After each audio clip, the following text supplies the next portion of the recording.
Hello, I am Carlo Bustos, Educational Programs Leader at Proformative, unlocking the strategic value of Treasury, structure, function, and technology. The very paradigm of the traditional Treasury roles of cash management and bank relationships have shifted, while Treasury leaders are taking on increasing levels of ownership in functional areas that span the enterprise, including risk management, M&A, and technology strategy. Today, you will hear from seasoned Treasury veterans and subject matter experts as they share how companies are unlocking the strategic value of Treasury by aligning people, process, technology to empower best practices. And now a few housekeeping items before we get started. First, I'd like to welcome everyone back to Proformative. And just a brief overview on Proformative for those of you who may be new to our community. We are the largest growing online community of finance, treasury, accounting, and related professionals. We are a noise-free community where we encourage and expect peer-to-peer collaboration. Check it out at proformative.com. The link to today's presentation and the recording of this webinar will be sent out to all attendees within 24 hours of the event. And the presentation is already posted on www.proformative resources for you to download and follow along. For those of you who would like to receive CPE credits, you will need to answer all 3 polling questions during the event today. You have pre-registered for it. For any questions regarding CPE credits, please send an email to cpe@proformative.com. We encourage everyone to ask questions and to actively participate during our Q&A session. You may do so by utilizing the questions box in your GoToWebinar control panel throughout the event, and we will do our best to get to everyone's questions during that session. At the end of the event, if we do not get to your question, we will work with the speakers to follow up with you directly to address your questions. And lastly, you will be asked to take a short survey today regarding this webinar, and we greatly appreciate your feedback regarding the event, as we always try to improve the ROI we offer to all of our attendees for your valuable time. And just a few learning objectives before we do dive into our content. Today, after participating, we want you to leave this event with learning how to position your Treasury function, how to gather the key decision-making points to validate the need for a Treasury technology, as well as discover what companies are implementing compliance and best practices. Okay, let's get started today, folks. I'll introduce our first speaker of today. It's Chris Matthews, President of Treasury Dynamics. Chris Matthews brings over 20 years of Treasury, finance, and accounting experience to Treasury Dynamics. He currently manages all corporate Treasury engagements as well as business development for the company. Accredited with his CTP and MBA, Mr. Matthews advises large and mid-sized corporations on their Treasury initiative, strategies, and structure. Additionally, he has effectively implemented new Treasury programs, procedures, and technologies. He has worked closely with many of the most respected companies inside and outside the Fortune 500 to improve their existing processes, re-engineering where necessary to meet demands of tech-savvy Treasury environments. Good. Well, thank you very much for that introduction. Move on to our first slide. I'd like to thank you all for joining us today. I know you guys are very busy. As I said, my name is Chris Matthews. I want to point out one quick point of distinction before we get going. Treasury Dynamics is our Treasury consulting arm of the business. Orbit Treasury Solution manages our technology platform. I'm going to be discussing the, we have about an hour today, and we want to get through, have time for some Q&A session at the end, and I know there's a survey, so we won't be able to dig too deeply into some of the topics we're going to be addressing, but both Steve and I will be available to meet with you offline and talk in as much detail as you like if you are interested. You can reach us through the good folks at Proformative, and I believe our contact information will be provided on the slide towards the end of the session. Now I'm going to start today by briefly talking about the evolution of Treasury, where it has been, its current state, and the future state that we anticipate, and what forces are at play in this evolution. I'm then going to discuss some of the tools that are available to Treasury that will enable them to deliver the strategic value that is expected of them in today's environment and really elevate their Treasury operations to achieve or enhance their best practices. At that point, I'll be passing the controls over to my top consultant and Director of Treasury Services, Steve Wong, who will talk in more detail about the challenges he has seen in many of his engagements and how he's been able to help our clients introduce best practices and enhance efficiencies. We have some polling questions interspersed throughout the session, and hopefully we'll have time for that Q&A session we talked about earlier. So let's get started.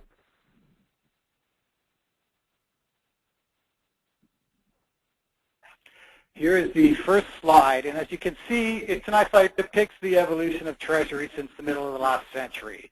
As you can see, the first 20, 25 years, Treasury was really a data collection, data processing service. Then in the 70s, 80s, 90s, and even into the early 2000s, capital markets grew, they became more sophisticated and more complex, and globalization really started to take root. As a response, Treasury became a more important player within the organization. The access to data and computing power increased, and the internal controls also stepped up, particularly with the introduction of SOX. But as we probably all know, or know all too well, it's really the financial crisis of 2007, 2008 that really thrust Treasury into the corporate limelight. Those same capital markets froze up, and overnight companies found themselves facing major liquidity challenges. At the same time, foreign exchange markets were experiencing an unprecedented level of volatility. So overnight, the business environment changed drastically. It became a much more risky business environment, and it's only natural that organizations would turn to their inherent risk management experts, the Treasury Department.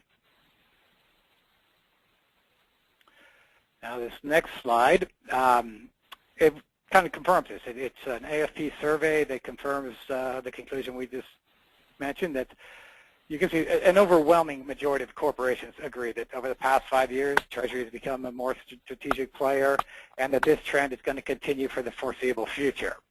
I think it's interesting to note that the results are virtually identical for those companies with over $1 billion in revenue versus those under $1 billion in revenue. So it's very much of a consensus, almost a given, that Treasury has secured its seat at the strategic table. This next slide is just kind of a nice visualization. As you can see, Treasury sits at the center of all these key players. It touches all of them, and because of that, Treasury is kind of considered the conduit between all these different important players. You can read the chart for yourself, and you can see Treasury's central role in touching the banks, regulators, capital markets, board of directors, really all these key players, which explains why we're in such a critical position for the company these days. Now, as we move on to the next slide, you will see that it's not quite as easy to interpret, but as we dig into it, it's perfectly consistent with the main recurring theme that we're going to be hearing today, and that is that technology and automation is the essential ingredient for Treasury to meet and exceed the rising expectation, the demands of today's environment.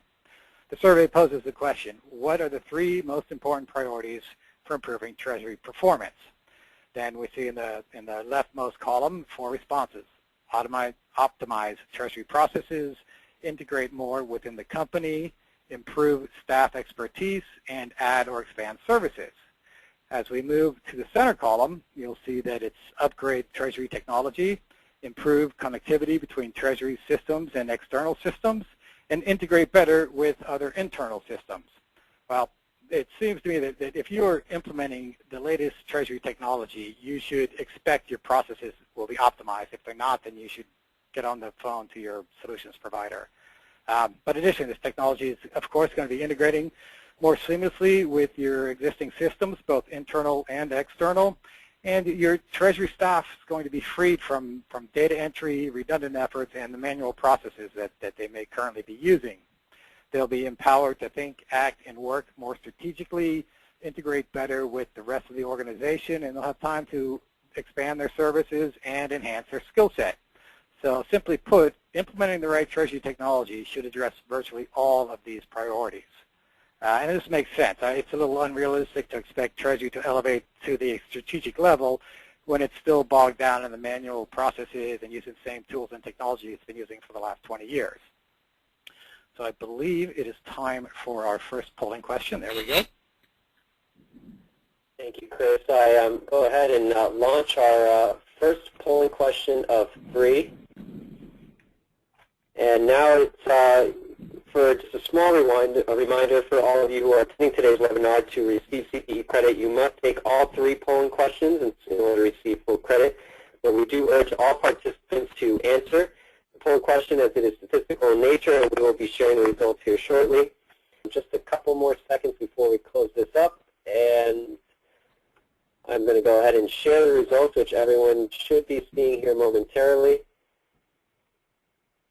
And Chris, I'd love to get your feedback on what you think of some of the results here. I'd say that is perfectly consistent with what I would expect to see. I'd be interested to see how many of these respondents are at larger companies, say over $1 billion and under $1 billion, but that is perfectly consistent with what we see in the market. Fantastic. Thanks for that, Chris. And now we will go ahead and continue with some great knowledge sharing here. So the floor is yours, Chris. Thank you very much. So I'm going to talk about 3 tools that I think are important that Treasury departments can use to elevate themselves to the next level. The first one is KPI, key performance indicators, benchmarking programs. And this really asks the question, how can companies determine if Treasury's effectiveness, and how can they monitor any kind of improvement? They can do this by implementing a KPI program. Now, while we're seeing this practice increase, the vast majority of companies still do not have any kind of a KPI program in place. I think this is due in large part because Treasury for years has had more autonomy than most departments within the organization, although as we saw, that is changing. The metrics are not easily defined or implemented. Access to the data is not easily available, or at least it hasn't been up until the last few years. It does invite additional scrutiny, which can lead to some reluctant buy-in by those being scrutinized. However, this is starting to change. We're seeing companies, as they continue to focus on performance in an ever-increasingly competitive environment, they're looking to every department to exact additional efficiencies. Treasury is not immune to this. Also, with the increased automation that we're seeing, it really facilitates the access to the data that we said was hard to come by earlier, which is nice. You don't need a new headcount to validate your headcount. So what does a good key performance indicator look like? Well, it has to be meaningful, relevant, and actionable. It has to be easily communicated, targeted to the audience, whether that's an internal departmental KPI or an external KPI for the company as a whole. It needs to be tied to the goals both of the organization and of the Treasury Department. Hopefully they are consistent. Needs to be supported by management. Having buy-in from senior management is very important. And they need to be consistent in that you can't be switching out your benchmarks every 6 or 12 months. It's really going to dilute their effectiveness and really have a negative impact on that buy-in that is so critical. A couple examples of some KPIs we're seeing that some clients use. On the liquidity cash management side, you have cash visibility, forecasting error rates. On the investment management side, you're looking at the fund's performance, maybe on a manager-by-manager level, the funding buffer. On the hedging programs, we're looking at hedge ratios, retro hedge effectiveness. For more of the Treasury operations and accounting side of things, we see cash reconciliation efficiency, days to close accounting, and some other headcount-related ratios. The AFP puts out an annual survey on this benchmarking that, for those of you who are members, can go on and download the survey, and it can provide some pretty good information there. And then lastly, the risk management policy compliance. Companies are looking at their portfolio value at risk. So as I mentioned, don't see a whole lot of companies doing this. We're seeing more and more of it, and I'm getting more and more calls from potential clients and clients saying, what are you seeing are more what are people doing in this area. So I think we're going to continue to see this trend increase as Treasury departments implement these KPI programs. And moving on to our second tool that we're going to be talking about, it is access to knowledge and outsourcing. This is certainly gaining popularity and acceptance over the past 10 or 15 years for a lot of the same reasons we talked about earlier. I think two of the biggest reasons that have fostered this is that the controls are considerably stronger. This provides companies and treasurers the confidence that they can outsource their critical data without losing control. I think we can thank Sarbanes-Oxley a lot for this, and of course the new and better technology that includes the upgrades to the bank platforms we've seen in the last few years, and the continued adoption of treasury management systems. Another key driver, I think, is well, the demands on Treasury departments have increased. A lot of times they're not getting the additional headcount to meet those demands, so they may need some additional bandwidth to effectively address these additional demands. So why do companies outsource? Well, we have operational support, strategic support, project support. On the operational side, there may be no budget for new headcount. Maybe there's a need, but it's not a full F-time equivalent. They just need some cash management support in the mornings for a few hours. If they have a relationship with an outsourcing firm, they might be able to fill that need without that full-time headcount. Maybe there's no appetite for a treasury function in-house at this time. You have your parental leave, sick leave, sabbaticals, and backfills, something every Treasury department is going to face at one point. And if they have an established relationship with a consulting firm or an outsourcing firm, they'll be able to address these shortfalls in a much more seamless manner. On the strategic side, maybe they have a need for some capital markets expertise that they don't have in-house. For risk management, they may be revisiting their policies and procedures, want to find out what other companies in the industry are doing, what the impact of regulatory and accounting changes will have, or perhaps now there is this desire to establish an in-house Treasury department, and they want some expert support while they go through that project. On the project side, you have your bank migrations, technology implementations, company-wide initiatives, all of which can stretch their existing resources a little too far, so they can bring in some expertise on that front and hopefully not work their people too hard.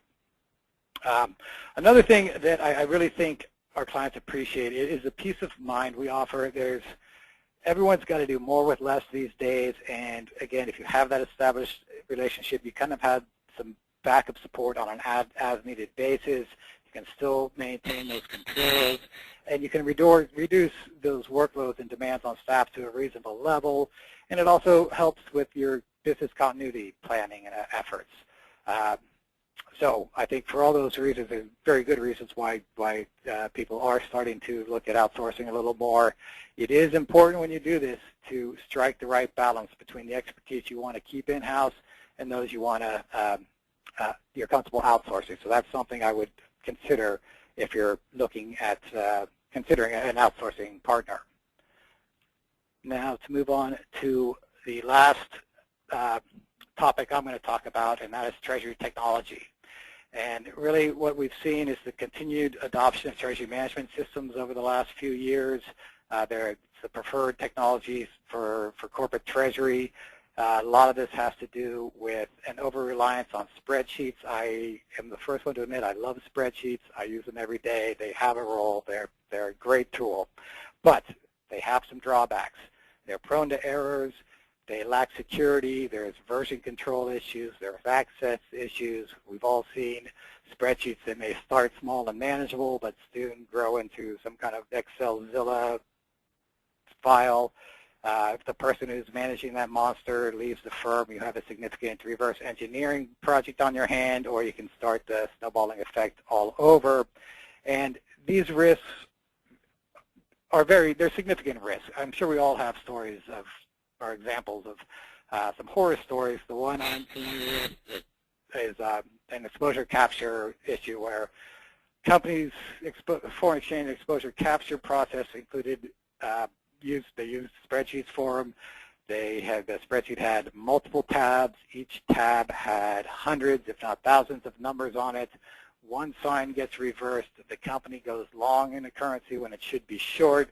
The company has to realize millions of dollars in losses, most likely in that quarter. Very good people have lost their jobs, and it all happens because as great as spreadsheets are, they're simply not designed to manage the financial and risk nerve center of the organization. So if we've moved on and we've decided that Excel is no longer the solution we want to do, we want to start looking at treasury management systems, the first question we have to ask ourselves is, do we want to use the cloud-based system, or do we want to build something in-house or some kind of in-house implementation?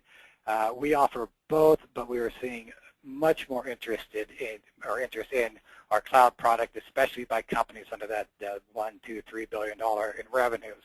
And this is all for very good reasons. They're easier to scale. There is little or no impact on internal IT resources, much lower startup costs. Your data is secured in a highly secured data center. And most importantly, it gives small and medium-sized businesses the access to the latest technologies that was really reserved for the Fortune 500 just a few years ago. So what kind of automation can you expect from a Treasury workstation? Well, you'll walk in, log onto your computer in the morning, log on to your Treasury workstation, and your bank reports will be there waiting for you. The journal entries will be automatically created. It'll update your daily cash position, so you'll be ready for any kind of investment or redemption decisions that need to be made. You can manage your cash forecast within the system, and that will also get updated automatically. All your management reports will be just a few mouse clicks away. You have real-time visibility in your global cash position, and your in-house investment and debt and banking programs can all be managed within the system. They got great straight-through processing, so as you make an entry, once, and it's going to course its way through the system throughout. On the foreign exchange side, you can manage your balance sheet and cash flow hedging programs, everything from your exposure capture, FX trade generation, entry and approval, trade execution and confirmation, and your cash settlements will all be automated. The management reporting, again, will be just a few mouse clicks away. You'll have that important real-time visibility into your FX positions. The FX accounting will be automated, and you'll have a nice package for intercompany funding or any in-house banking that you do. So it's really just a platform that is designed specifically for the needs of the corporate treasury department. The next thing that you'll see is that on the bank administration side, you'll be able to manage your legal entities, manage your bank accounts and your signers and their limits, authorizations, restrictions. You'll be able to store your documents in there, your banking resolutions, certificate of incumbencies, your signature cards. So you'll have kind of a one-stop shop for all those documents you need if you do need to make any changes to an account. Your management and statutory reporting will be just a few mouse clicks away, and I think that's important, especially the best example of this is your FBAR reports that everybody's going to be producing. It's very nice just to, like I said, 2 or 3 mouse clicks, and you've got yourself your FBAR report. And of course, the auditors love the fact that all this takes place with detailed audit trails throughout the program. So then there are just a couple other things I want to touch on real briefly, technologies that I think are going to be changing the landscape of Treasury in the coming years. The first one is EBAM, and I suspect there might be some chuckles going on behind the computer screens there because, as a lot of people probably know, this has been something that has been talked about and advocated for years now. Well, I really think they've addressed their major hurdles. They've got the standard messaging approved by the ISO, the 20022 messaging format's been accepted. Banks are starting to cooperate with each other. Corporations are piloting the efforts and demanding their banks get in line and come along. And there's some early adopters out there that are actually sending EBAM messages. Now, there are still some other hurdles that remain. There's the Know Your Customer issues, the KYC issues that were a result of the Patriot Act, And regulations vary in different countries, so this is a big one. You'll definitely see the most impact from EBAM domestically first, and it'll gradually roll out. But I do think in the next 12 to 24 months, EBAM is going to get a lot of traction. The second technology out there that I think is really going to have a nice impact is the product from their latest product from SWIFT, the SWIFT Alliance Lite 2. So their first product had a huge footprint within the corporation. It was really designed for the Fortune 100 or Fortune 50. They came out with SWIFT Alliance Lite, which had a much smaller footprint, still had some functionality challenges, but it was a much better product. SWIFT Alliance Lite 2 is really addressed some of the functionalities there, and so it's just a very nice product that I think is going to make a lot of sense for companies to get on. They'll become more bank agnostic. Their connectivity to the banks will improve, and I just think that you should keep your eyes out there for SWIFT Alliance Lite 2, because again, over the next 2 or 3 years, it will become more apparent. Now, just an example is we just did an implementation of Orbit. Well, there was a parallel implementation of SWIFT Alliance Lite 2, and now this company is being recognized for having just a world-class treasury operation. It's a fun example of it. It's a nice product. We're not affiliated with SWIFT in any way. I don't want to suggest we are, but it is just a very nice product. So at this point, I believe we are ready for our second polling question. We are. Thanks, Chris, for that and sharing that great insight with us. So we will go ahead and launch the second of 3 polling questions here, and everyone should be seeing that momentarily. And just a note for those of you in the audience who are after CPE credit today, you will need to answer all 3 of our polling questions. At this time, I do want to remind you to ask questions in your GoToWebinar questions box within the panel itself, and we will leverage that during our Q&A session and try to get to as many as we can. And I'll give everyone a few more seconds and just another reminder of our opportunity to participate in our annual Treasury Management Benchmarking Survey, which we will be sharing with you all at the end of this webinar on how to participate. So just a few more seconds before we close this off and share the results and get some feedback here. And I'm going to go ahead and close this up, folks, and let's see if everyone can see this momentarily on your screens. And Chris, what are your thoughts on what you're seeing here on the screen? Yeah, all that looks pretty consistent with what I would expect. I guess the executive team council, I would have thought that might have been a little bit higher. But I think that overall, the results are the results. They speak for themselves. But I think you'll probably see that competitive intelligence and the executive team council probably moving forward in the next as the next few months progress. I'm now going to pass this off to Steve. If you can do the introduction for Steve, that would be great. And thanks, Chris. I appreciate that. And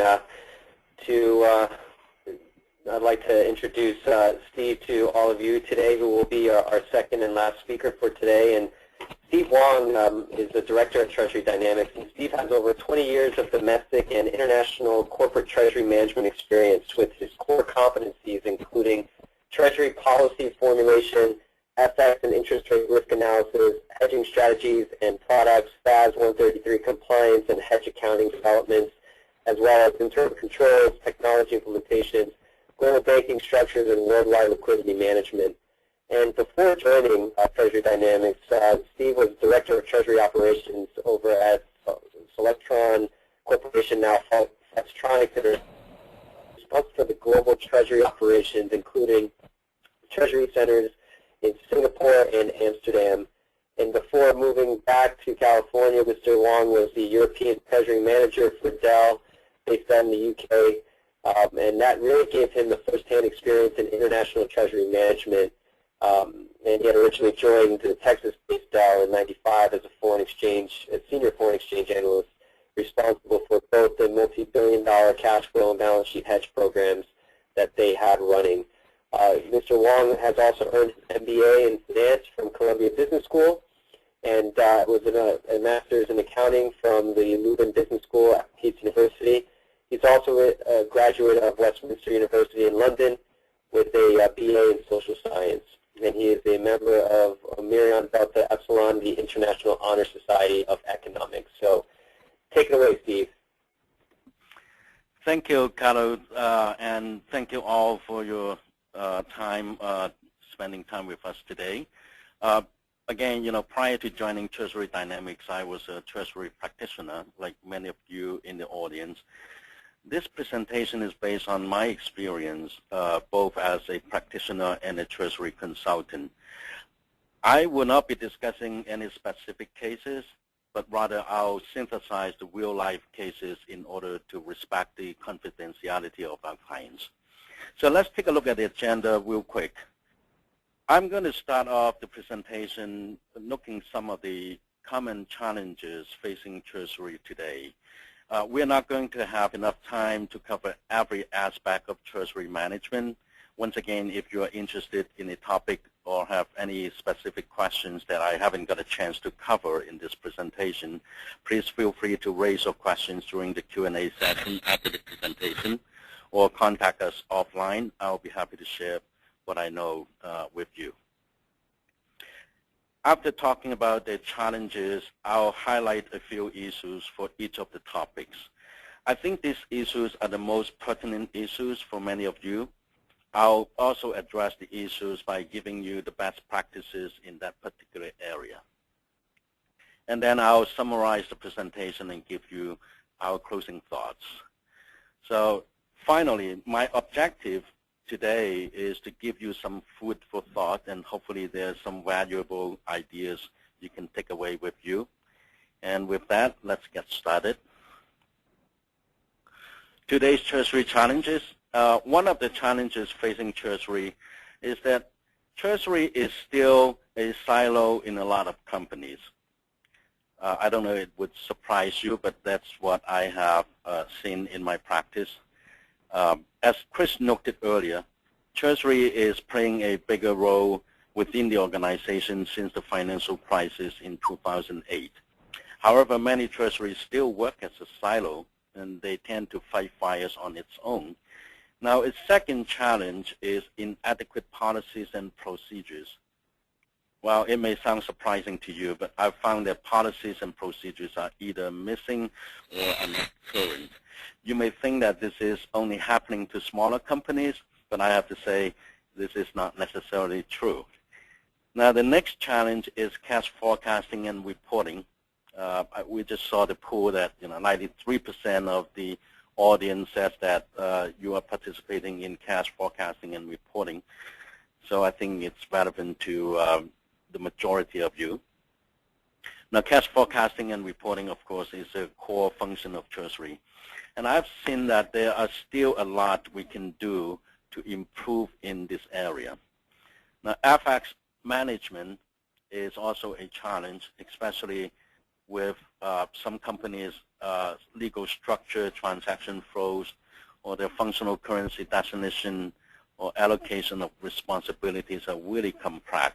So I'll take a look at the challenges of FX exposure capture and consolidation. Chris just talked about Treasury Technologies quite a bit, and the challenge today is I think Treasury Technologies are still underutilized, and I'll define Treasury Technologies when I get to that slide. And obviously there are still many more challenges I would love to cover, but unfortunately we don't have enough time, and I'll cover them in the next opportunity. So let's take a look at the first challenge about the Treasury roles being a silo.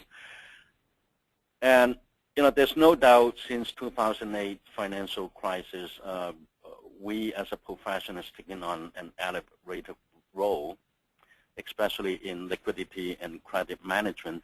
But many treasuries still is silo, and sometimes I would call them being a silent partner of a bigger organization. They'll be in touch, but they are not really a driver of process improvements outside of the traditional treasury domain. Now, take, for example, the cash conversion cycle. And sometimes treasuries are tasked to be responsible for the DSO, DPO, and DIO performance, but a lot of times they are not really the direct driver of accounts receivable, payables, and procurement. I think Treasury can provide a lot of inputs in this area, but oftentimes they are not even part of the core team.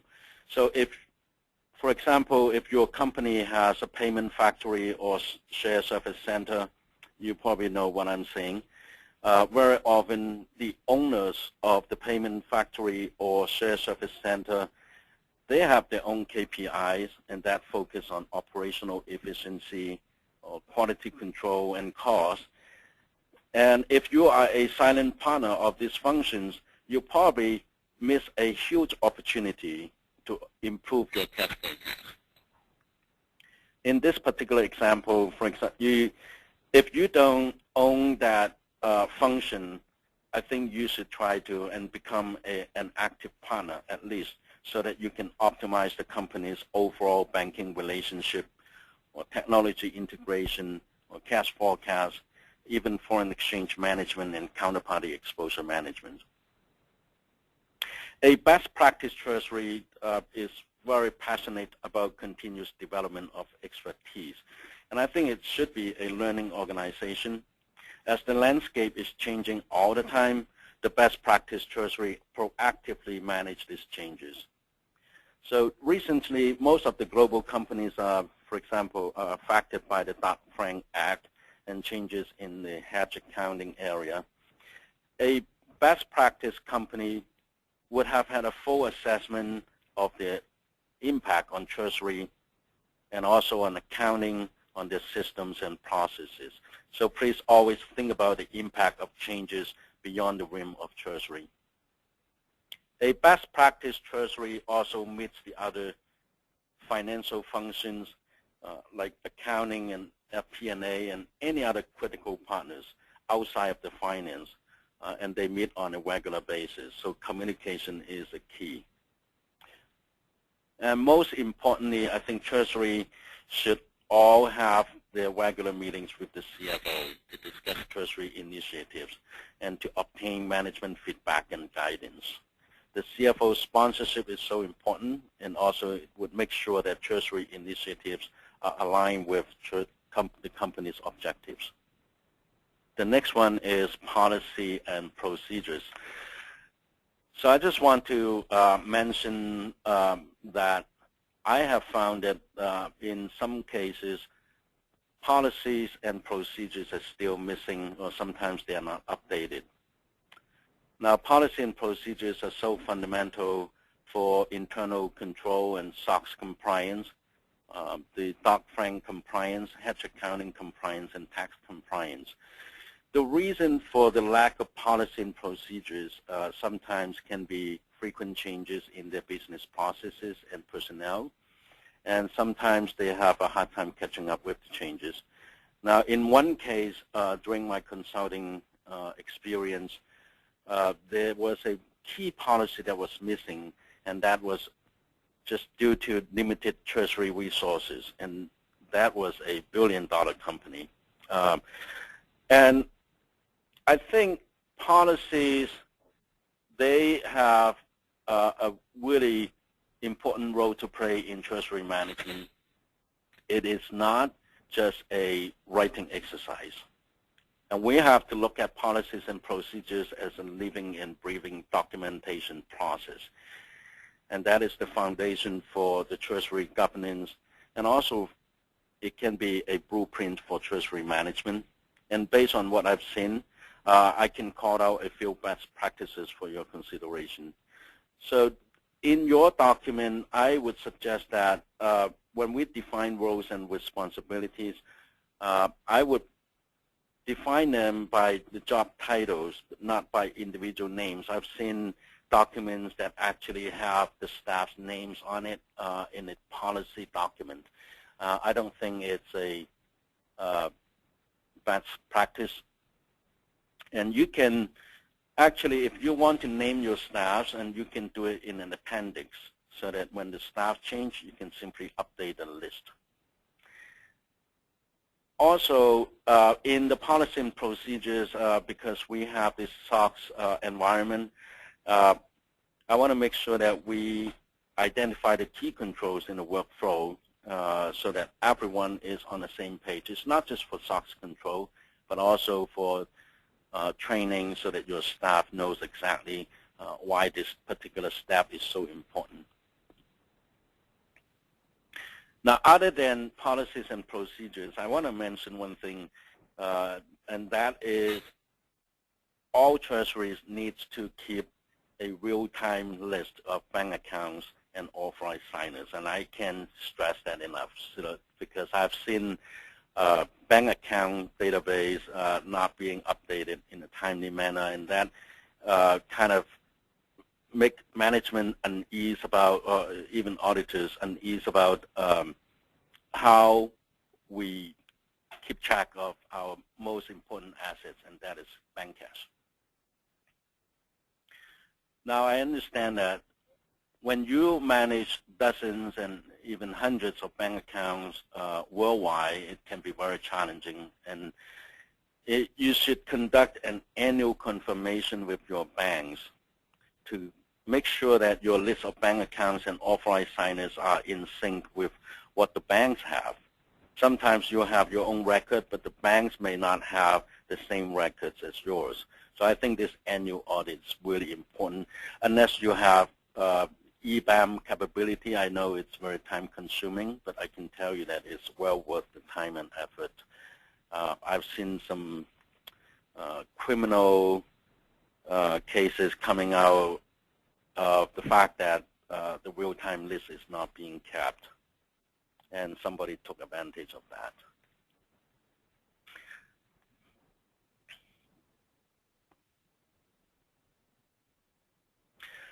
So let's talk about cash forecasting and reporting. 93% of you says, you have a role in it. And now it's a common challenge that cash forecasting oftentimes is a hit and miss exercise. And the reason why sometimes we cannot come up with a good handle on cash forecasting is sometimes it's simply because it's not a management priority. And so why bother to spend too much effort in improving your cash forecast, right? And sometimes we don't have enough resources, or we are not plugged into the operation, so we are missing some crucial inputs to cash forecast. Or sometimes it's simply a modeling problem.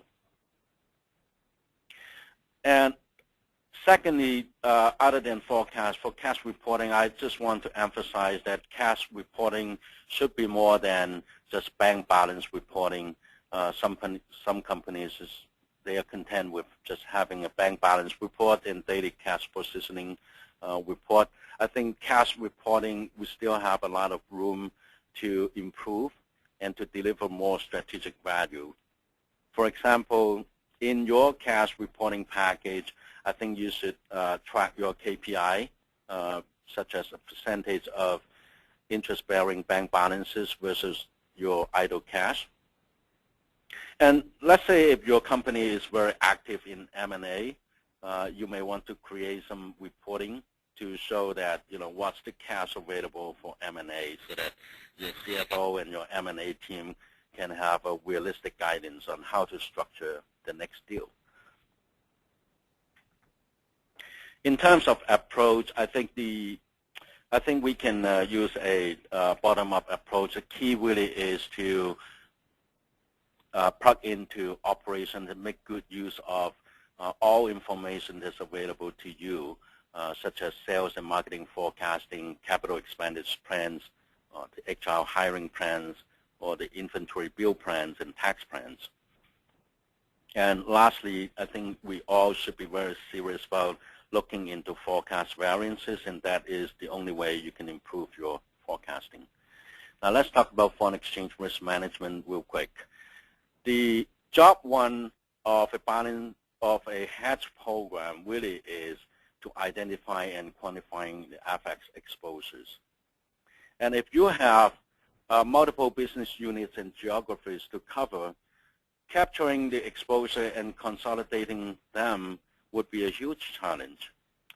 So Chris already mentioned that Excel spreadsheet may not be the best tool to gather those exposures because they have so many pitfalls. So I would urge you to consider improved on your tools because this is such an important step. At the back end, after your hedges are placed, executed, now at month end, you probably will keep your fingers crossed when the FX accounts are closed because oftentimes we have seen surprises in the net FX gain loss showing up in the accounts.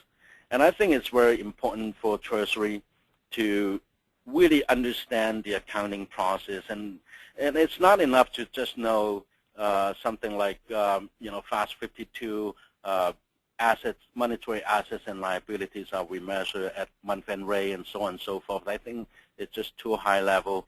And you really need to dig deep into your ERP system and see for yourself how it calculates the FX accounts.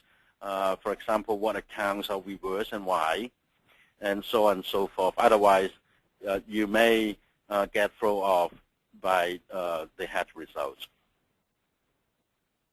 For best practices, I think it's always good to have senior management and the business partner to get involved and have frequent discussions. Also, tracking the FX exposure variance is very important. I'm going to talk about Treasury Technologies. I think Treasury Technologies is still underutilized, and that's why we always have suboptimal strategic and tactical results. Treasury Technologies actually can include a whole host of technologies that's available to us. That would include the online banking platforms or the bank's host-to-host connectivity.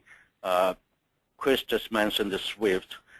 We also have electronic FX trading platforms or financial data providers such as Bloomberg. Of course, we have Treasury workstations. And I also need to mention some of the ERP systems like SAP and Oracle. They have the Treasury modules. Now, whatever technology you choose, I think there should be a very clear vision of your technology strategy. So you just have to decide early on, are you going to build a framework just for Treasury or for the bigger team, including, for example, your payment factory or service center? Are you going to use your ERP system as the hub for Treasury automation, or are you going to use an integrated Treasury workstation? So that is a very big question to ask. And also, there's also an alternative. Do you prefer to use the best-in-breed single-function Treasury solutions? Now, whatever Treasury systems and strategies you use, I want to make sure that the thought process is very deep so that you have to consider what's the impact on straight-through processing, and also how are you going to integrate all these technologies in a logical and cost-efficient manner.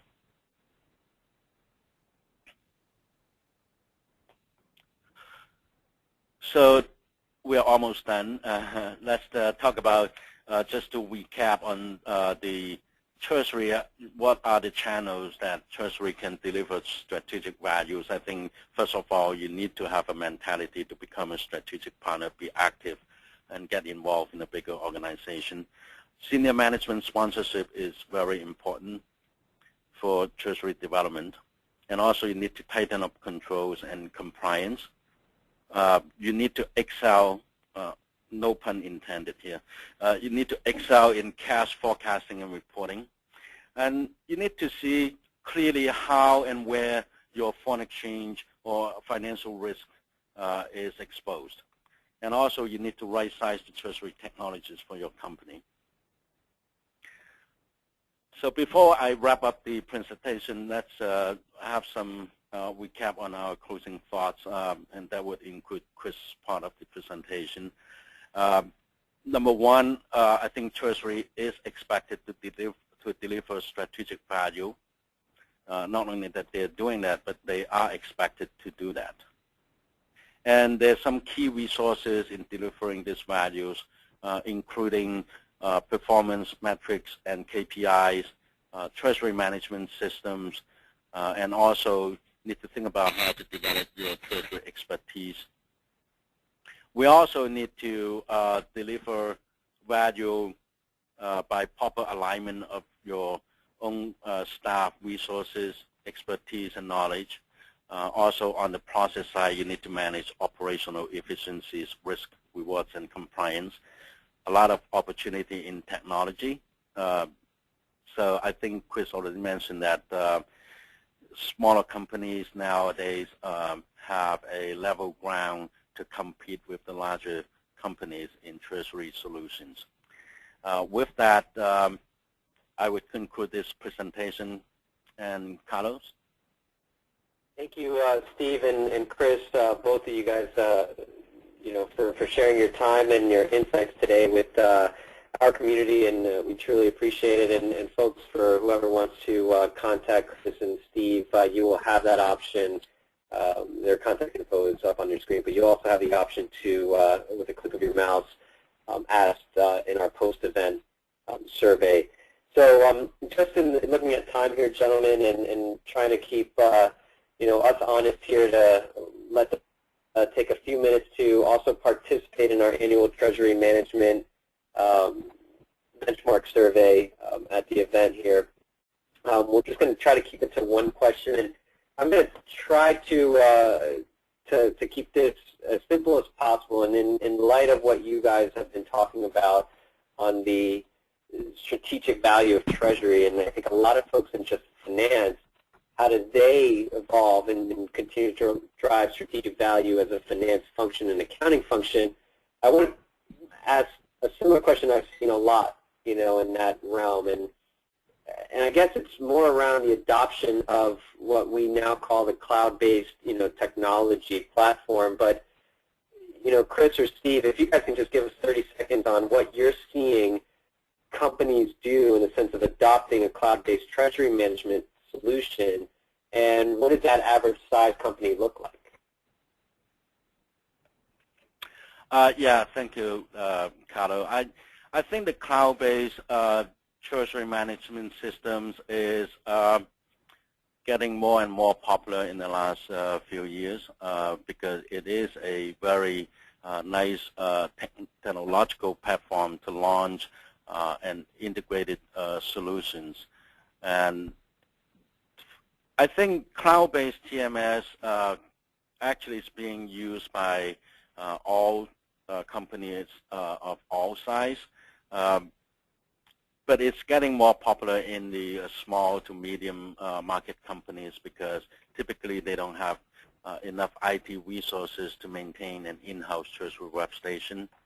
I would say companies with revenues under $1 billion are more receptive and enthusiastic about having a cloud-based treasury management system. I think mainly it's a big cost concern, but also the ease of maintaining a treasury workstation on the cloud really beats the traditional model. No, definitely, and I agree. I think we're seeing the same kind of evolution of adoption rate in the middle market, and I think as the capabilities and feature and functionality of these systems continue to evolve, I think we'll start to see a higher transition of kind of cost versus value play out in the large cap companies as well. So unfortunately, we do not have any more time for questions. We do have a few in queue, and I apologize to all of you folks in the audience who we did not get to answer them, but we will work with both Chris and Steve to answer them directly after today's webinar, and conclude with just a few housekeeping items, and then we'll go ahead and launch our post-webinar survey, and then also give you guys the option to participate in our annual Treasury Management Survey. So, and Carlo, this is Steve, and real quick, so on behalf of Treasury Dynamics and Chris, I want to thank you for hosting this webinar, and also want to thank you again, the audience, for taking the time out here. Thank you. That's fantastic, Steve. I really appreciate that, and like I said earlier, I really appreciate you and Steve making the time to share your insights and knowledge with our audience today. And With that, I'd like to conclude by just reminding all of our attendees that you will be prompted to take a brief and short webinar survey at the end, which just gives us some great feedback to how we can continuously improve and deliver a higher ROI for your time. We also ask that you join us at Proformative.com to continue the great discussions that we've talked about today and share with your peers on what you're working on, how you've been able to tackle some of the challenges and what some of the success stories are. And if you have any questions around CPE credit, please don't hesitate to send an email to cpe@proformative.com. And we will be getting to our third and final CPE question here momentarily. Again, one quick reminder, and we are coming up to our annual CFO Dimensions Conference, which we'll be holding in New York on August 21st and 22nd. We have some very interesting and world-class speakers who will be sharing their thoughts, war stories, and knowledge around different functions within the finance purview around leadership, GRC, technology, as well as operational effectiveness. Find out more at cfodimensions.com. And as I mentioned earlier around our annual Treasury Management Benchmarking Survey, participants and attendees in today's audience, $25 Amazon gift card once you complete your submission, and you can see that survey at proformative.com/survey/webinar. And we do ask that we will be closing this survey at the end of day tomorrow, the 31st of July. So the sooner you guys get in, the better, and you qualify yourselves for the $25 Amazon gift card, and we appreciate your And with that, we get to our third and final, which everyone should be. And I'd just like to take this time to thank you, the audience, for your time, and again, thank both Chris and Steve for their time. And at the point of when I do close down this polling question, you will be prompted to take the short webinar survey around the content shared today, and we definitely appreciate your participation in that. And we also welcome you to the opportunity to participate in our Treasury Management Benchmarking Survey, and you should have an email with that information coming up to you shortly in the follow-up. Again, thank you all, and I wish you guys all the best, and we hope to see you again at another Proformative event or online at proformative.com. Have a great rest of the day, folks. Goodbye.